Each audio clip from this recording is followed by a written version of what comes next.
اگر کوئی شخص بہت زیادہ سوتا ہے تو وہ شخص اداس ہے۔ اگر کوئی شخص عجیب طریقے سے زیادہ کھائے تو وہ شخص ٹینشن میں ہے۔ اگر کوئی شخص روتا نہیں ہے تو وہ اندر سے کمزور ہے۔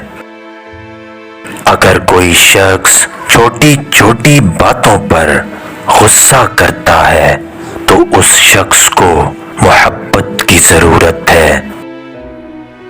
اگر کوئی شخص چھوٹی چھوٹی چیزوں پر روئے تو وہ شخص بہت نرم دل ہے۔